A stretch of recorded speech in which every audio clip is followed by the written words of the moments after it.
네, 이제 다음 주면 미국 샌프란시스코에서 세계 최대 제약 바이오 투자 행사죠. JP모건 헬스케어 컨퍼런스가 열리게 되는데 오늘 제약 바이오 섹터에 대해서 좀 알아보겠습니다. 네.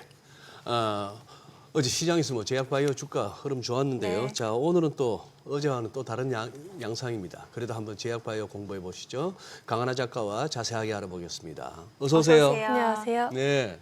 요즘 유튜브 상에서는 제약 바이오 하면 우리 강하나 작가가 이렇게 썸네일에 얼굴이 제일 많이 보이시던데 우리 시청자분들께 첫 출연이시니까 한번 간략하게 한번 소개해 주신다면은 본인 소개.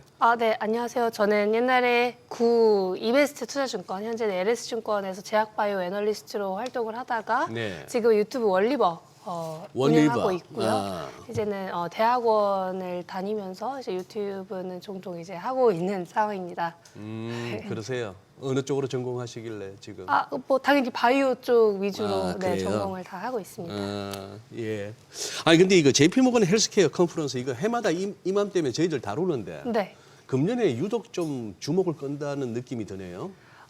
사실 매년 1월경에 JP모건 헬스케어 네. 컨퍼런스가 연중 가장 큰 행사다 보니까 관심을 많이 받을 수밖에 없고요. 이번에 관심을 더 많이 받는 이유는 셀트리온과 삼성바이오로직스처럼 대형 바이오주들은 원래 참석을 많이 하거든요. 발표도 많이 하고. 네. 그런데 이번에는 좀 다르게 알테오젠, D&D 파마텍, 그리고 휴재까지 미용 쪽까지 이제 발표를 하는 모습입니다. 근데 이제 알테오젠과 D&D 파마텍과 같은 순수 바이오텍이 발표를 하는 건 또 거의 없었던 예, 일이라서 예. 알테오젠과 D&D 파마텍의 흐름도 이번 주에 굉장히 좋은 걸 확인하실 수 있으실 것 같아요. 그러면 이번 JP모건 헬스케어 컨퍼런스에서 굉장히 중요하게 봐야 될 포인트들은 어떤 것들이에요? 당연히 우리나라 기업이 직접 발표를 한 사례들 자체가 적다 보니까 그런 발표에서 어떤 것들이 언급이 되고 어떤 빅파마들과 JP모건 헬스케어 컨퍼런스에서 미팅을 했는지 업데이트를 받는 게 아마 가장 중요할 것 같고요. 아무래도 우리나라 기업들은 기술 이전 계약이 나왔을 때 가장 큰 업사이드를 볼 수 있기 때문에 그로 인해서 이제 빅파마들과의 계약이 나오느냐 후속으로 JP모건 헬스케어 컨퍼런스가 아니라고 하더라도 조만간 이제 나올 수 있는 가능성이 보이느냐를 확인을 하시면 좋을 것 같고요. 더 나아가서는 우리나라 기업이 직접 발표를 하는 게 아닐지라도 참석은 또 굉장히 많이 합니다. 그래요. 여기서 말하는 참석은 거기에서 빅파마들, 바이오 기업들과 미팅을 잡아두고 그 컨퍼런스에 직접 갖는 것을 뜻하는데요. 아무래도 JP모건 헬스케어 컨퍼런스가 만남의 장이다 보니까 거기서 내가 발표를 하고 임상 데이터를 보여주고 이런 것보다는 빅파마들과 만나서 앞으로 어떤 식으로 진행을 할지 알게 되는 게 제일 중요할 것 같고 이제 마지막으로는 우리나라 기업들이 이제는 글로벌 기업들과 기술 이전 계약을 굉장히 많이 했지 않습니까? 네. 그러니까 이제 파트너사들이 많아진 상황이에요. 그렇다는 것은 파트너사들, 빅파마들은 JP모건 헬스케어 컨퍼런스에서 대부분 다 발표를 하다 보니 그들이 우리나라 기업의 파이프라인, 기술을 발표해 주거나 업데이트를 해준다면 그 또한 큰 호재로 작용할 수 있습니다. 자, 지금 화면에 제약 바이오 관련주 나오는데 네. 아주 좀 기초적인 질문이라도 한번 좀 설명을 듣고 싶네요. 제약하고 바이오는 어떻게 다른가 하는 거. 네. 그거 하고 또 그리고 그러면 이번 컨퍼런스에서 가장 주목해야 될 어떤 바이오 섹터랄까? 우선 앞부분에 어떻게 구분할까요? 제약은 뭐고 바이오는 뭐냐? 우선 요즘에는 제약과 바이오를 그냥 하나의 섹터로 보는 경향이 많습니다. 왜냐하면 이제 제약은 사실상 약 자체를 파는 그런 산업을 원래는 많이 뜻했었거든요. 판다기보다는 또 약을 만드는 거 아니에요? 제약이니까. 그렇죠. 근데 이제 신약보다는 복제약, 아하, 제네릭이 많았었던 예. 게 이제 과거의 제약사들 이제 제조해서 파는 게 메인이었었던 거죠. 제약사들. 우리가 흔히 아는 보령제약, 중해제약, 요즘에는 많이 커졌지만 유한양행, 한미약품 네. 이런 기업들 다 과거에는 정말 10년, 20년, 몇십 년 전에는 다 글로벌 기업들의 약을 복제해서 복제약을 파는데 그게 이제 내수 시장에서의 성장이 메인이었었다라고 한다면 이제는 그렇게 돈을 버는 제약사들이 R&D, 연구개발 쪽에 돈을 주기 시작하면서 바이오 쪽까지 진출하는 게 요즘 제약 바이오의 현황인 거죠. 그러니까 유한양행도 글로벌 항암제 FDA 승인을 받았고 한미약품도 임상 3상까지 진행한 사례들이 있으니까요.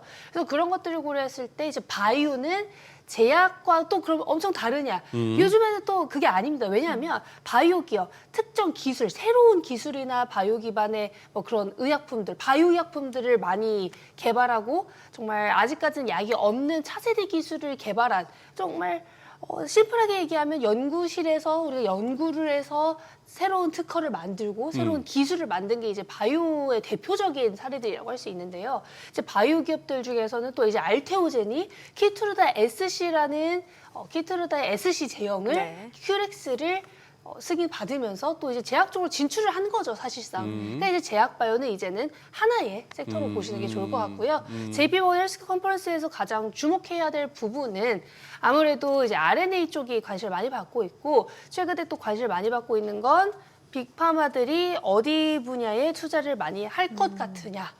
사실 우리나라 기업들은 자체적으로 임상을 다 하는 것보다 빅파마들이 어디 쪽에 투자를 많이 하고 어디 분야에 관심을 많이 갖고 있는지 알면은 그 기업들과 기술 이전 계약 체결 가능성이 있느냐를 통해 우리나라 기업들이 관심을 받는 경우가 많습니다. 근데 최근에는 R&A 쪽, R&A라고 하면은 이제 DNA가 그냥 우리가 흔히 아는 유전자, 네. 근데 이제 R&A는 한 가닥. 단일 가닥이라고 생각하시면 될 것 같고요. 코로나 때 이제 다들 mRNA를 많이 들으셔서 예. 이제 단백질을 생성하는 게 이제 mRNA, RNAi, RNA 간섭은 mRNA에 붙어서 절단을 하면서 단백질을 생성하지 못하게 하는 반대되는 역할.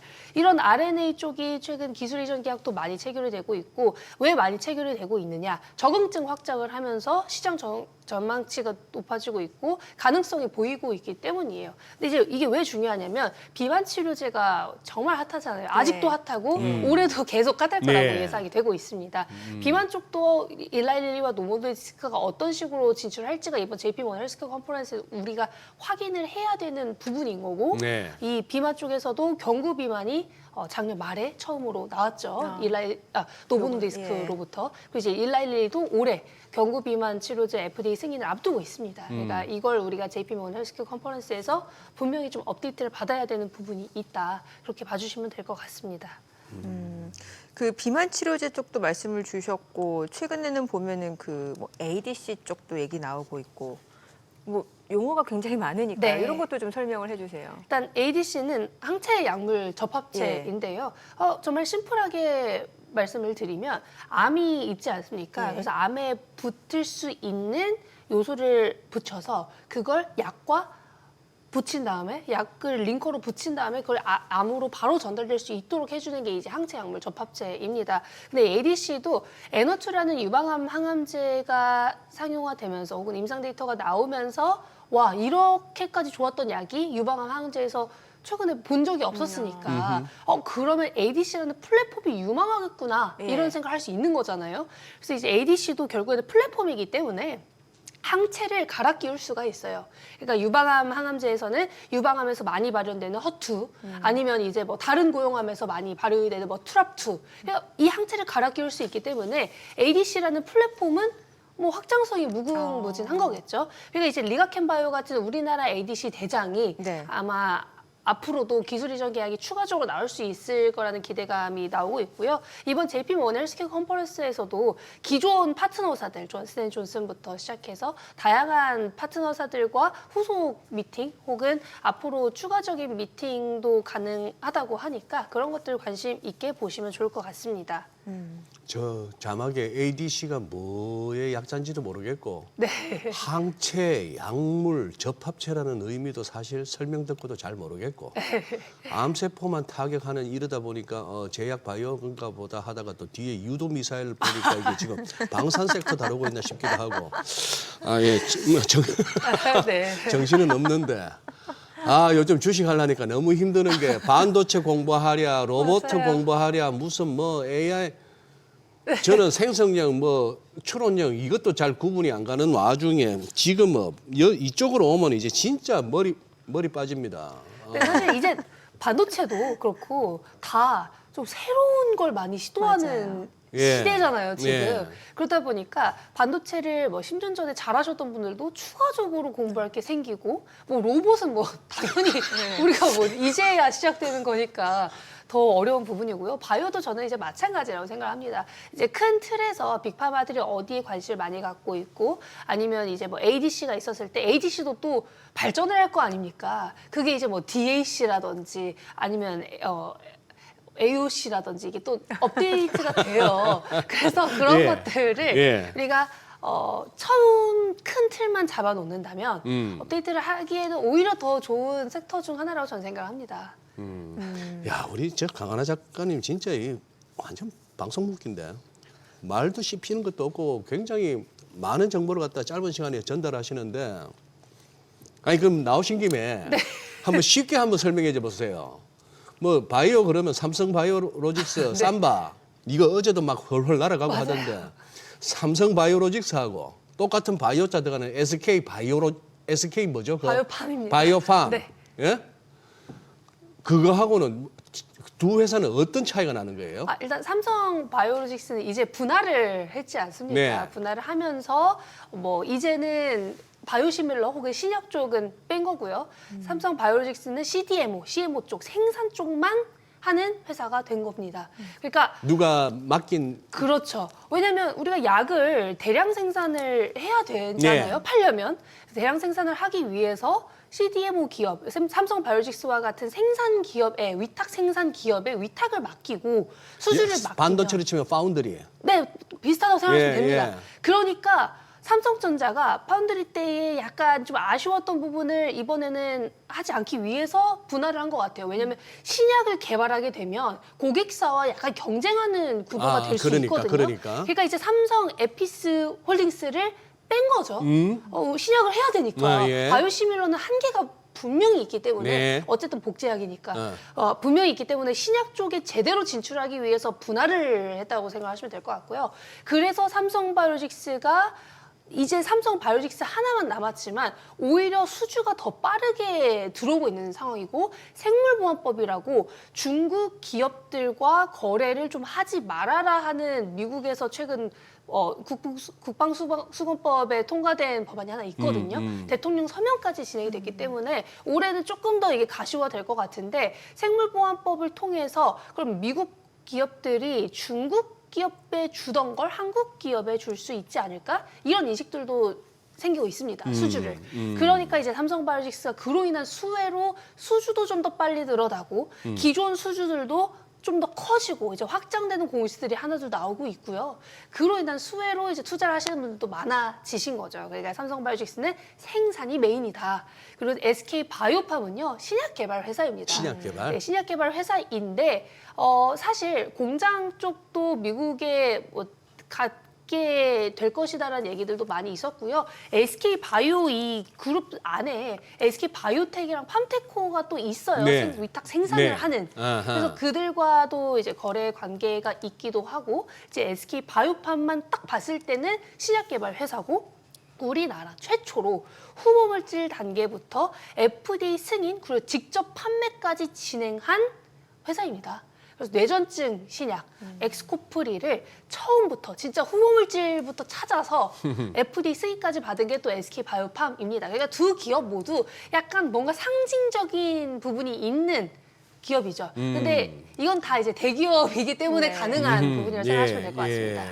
그리고 그 SK 바이오팜의 팜이 그 약국에 가면 보이는 네, 그 파마스티컬 네, 아. 팜입니다. 파메시보다는 파메스티컬 쪽이라고 생각하시면 됩니다. 근데 얼핏 들으면 SK 바이오팜 하니까 나 오늘 SK 바이오 팔았다라고 들리잖아요. 지금 언어계가 하신 거. 이제 바이오에는 팜이 또 워낙 많다 보니까 팜이 워낙 많다 네, 보니까. 맞습니다. 네. 아니 그러면은 지금 이번에 좀 투자자 입장에서 이제 비만 치료제 그리고 그 항체약물 적합제 ADC 이쪽을 좀 관심 있게 보면 좋다라는 거예요. 그렇죠. 근데 이제 ADC만 보는 것도 네. 좋지만 아까 간단하게 말씀드렸지만 ADC도 업그레이드가 되잖아요. 아까 뭐 AOC 얘기 나오고. 네, 이것이 뭐 DAC까지 예, 예. 이제 많이 나오는데 DAC의 뭐 글로벌 대장들도 최근 신고가를 계속해서 달성을 하고 있고 TPD, 표적 단백질 분해제도 결국에는 ADC의 연장선이라고 생각하시는 분들이 많은데 이 TPD도 최근에 다 신고가를 달성하고 있습니다. 이틀 전에도 몬테로사라는 기업이 네. 장중 50% 이상 상승을 할 정도로 관심을 많이 받고 있는 기술인 거고요. 이 TPD 중에서 우리나라 대표적인 기업이 이제 오름 테라퓨틱인데 네. 오름 테라퓨틱도 최근 상승폭이 가장 큰 기업 중 하나예요. TPD라고 하면 정확히 표적 뭐예요? 단백질 표적 분해제입니다. 단백. 이것도 결국에는 다 항암제로서 암을 분해하거나 암에 직접적으로 타겟을 해서 예. 암을 죽일 수 있게 해주는 기술들이거든요. ADC들. 표적 항암제로 좀 묶어서 생각하면 되는 거예요. 그렇죠. 이제 옛날에 우리가 생각을 했을 때 표적 항암제는 다 알약으로 나오는 네. 딱 암의 원인이 되는 한 가지를 타겟을 하는 그런 화학합성 의약품인데 네. 표적을 하는 항암제 중에서 좀 차세대 표적 항암제라고 아. 생각하시면 좀 편할 것 같습니다. 예. 그래요. 그래서 표적 단백질 분해 뭐 이렇게 말씀 주신 거고. 그렇죠. 그리고 네. 이제 뭐 ADC나 뭐 RNA 네. 그리고 RNA도 사실은 이제 비만 쪽으로 많이들 묶어서 생각을 하세요. 예, 예. 왜냐하면 RNA 기반의 비만 치료제들이 요즘 데이터도 워낙 잘 나오고 있고 관심도 많이 받고 있기 때문에 그냥 비만 치료제는 올해도 많이들 관심을 갖고 보실 것 같은 게 아직 성장성이 꺾이지 않았습니다. 많은 분들이 투자를 하다가 많은 이유가 성장세가 꺾일 때거든요. 특히 이제 소비재 같은 경우에는 네. 그런 경향이 많이 보이는데 바이오도 이제 마찬가지인 이유는 의약품을 결국 팔기 시작하면 성장세가 계속돼야 이제 이 기업의 가치가 올라가고 투자를 네네. 하고 밸류에이션도 프리미엄을 줄 수 있지 않습니까? 근데 일라일리가 또 좀 비싼 편이에요. 밸류에이션 측면에서는. 예. 그런데도 이렇게 계속해서 신고가를 달성할 수 있었던 이유는 성장성이 꺾이지 않았기 때문이고 노모노디스크는 성장성이 오히려 꺾었기 때문에 거의 반토막 난 상황이죠. 아무리 잘 팔린다고 하더라도 글쎄. 성장성이 중요한 겁니다. 예. 그래도 먼저 출시한 거는 위고비나 경구용 네, 쪽도 다 맞습니다. 노보노디스크인데. 근데 이제 미국이 글로벌 비만 시장에서 제일 큰 시장이거든요. 예. 근데 미국에서 일라일리의 마운자로가 위고비를 이겼어요. 아, 예. 그러니까 그것만으로도 사람들이 아 이거는 마운자로가 정말 훨씬 더 좋은 약이구나. 그리고 넥스트를 우리가 생각을 해야 되잖아요. 다음 대장은 어떤 비만 치료제가 될지. 네. 근데 일라일릴리의 차세대 비만 치료제들의 체중 감량 효과가 위고비의 차세대보다도 더 좋고 부작용 측면에서도 우수하고 좀 더 많은 다양한 파이프라인을 보유하고 있는 게 지금의 일라일릴리라서 다들 노보노디스크도 지금 반등을 많이 하고 있는 상황이긴 하지만 이제 둘 다 보자면 일라일리가 최근 성장폭은 더 좋았었죠. 네. 단기적으로는 노보노디스크가 더 좋았지라도. 노보노디스크가 조금 힘이 딸리는 모습. 네. 그게 좀 역력하게 느껴지는데. 그래요. 지금 이제 뭐 코스닥 활성화 정책 이런 것도 새해 들어서 얘기가 나오고 하면 아무래도 바이오 쪽도 네. 뭐 기대가 클 수 있을 것 같고 네. 올 한 해 이제 바이오 작년부터 해서 바이오가 주요 섹터로 떠오르긴 떠올랐습니다. 네, 맞습니다. 인정하는데 꼭 끝에 또 이런 질문을 해서 또 제가 밉상을 자초하는데 강하나 작가님도 아시다시피 뭐 이 바닥에 또 사기치기 좋은 데가 또 제약 바이오예요. 네. 과거에 이렇게 우리 증시 역사에서 보면은 저런 회사가 저런 황당한 놈들이 하는 그런 막 욕이 나올 만한 사례가 몇 번 있었잖아요. 네. 거기 좀 안 당할 수 있는 어떤 뭐가 없을까요? 굉장히 그 내러티브들은 다 좋아요. 네, 맞습니다. 대부분 창업을 하신 분들도 유명한 교수님이신 글쎄. 분들도 많고 예. 실제로 좀 사기를 치려고 친 건 아니시겠지만 이게 어쩌다 보니 뭐 예, 임상도 실패하고 예. 돈도 떨어지니까 이게 주주들에게 뭐 유증을 해버리는 그런 경우들이 결국은 이제 사기로 결과가 나는 거잖아요. 사기가 되는 거지 않습니까? 하다 보니 그래 됐다. 뭐 그쵸? 그렇게 예. 뭐 당연히 처음부터 사기를 치려고 한 건 예. 아닐 거라고 생각합니다. 그러나 그런 기업들은 당연히 주주들이 많이 피해야 되는 기업들인데 첫 번째로는 현재 당장의 현금 보유 현황도 중요할 것 같습니다. 지금 당장 돈이 상대적으로 너무 떨어진다면 그 기업이 연간 쓰는 비용보다 훨씬 더 적은 현금을 보유하고 있거나 최소 1년 이상의 런웨이가 가능한 현금을 보유하고 있어야 자금 조달 이슈가 없잖아요. 네, 근데 이제 좋은 바이오 기업들의 특징은 자금 조달을 할 때도 좀 좋은 조건으로 요즘에는 자금 조달을 많이 합니다. 그래서 올릭스나 오름 테라퓨틱 이런 기업들은 자금 조달 이후에 오히려 더 상승을 하는 모습을 많이 보이고 있고, 상대적으로 그렇지 못한 기업들은 자금 조달을 할 때 자금 모집이 잘 안 된다는 등 그런 사례들이 많이 있고요. 여기서 또 더 중요한 거는 코스닥이 과거에는 상대적으로 좀 잘 상장이 됐었어요. 네. 조금 괜찮다 싶으면 상장을 해줬었는데 최근 신규 상장을 하는 기업들을 살펴보시면요. 글로벌 빅파마랑 최소 협력 관계에 이기는 해야 상장을 시켜줍니다. 그 정도는 돼야 그쵸. 된다. 기술 평가를 할 때 예. 빅파마와 어떠한 관계라도 있어야 좀 상장을 시켜주는 경향이 있고요.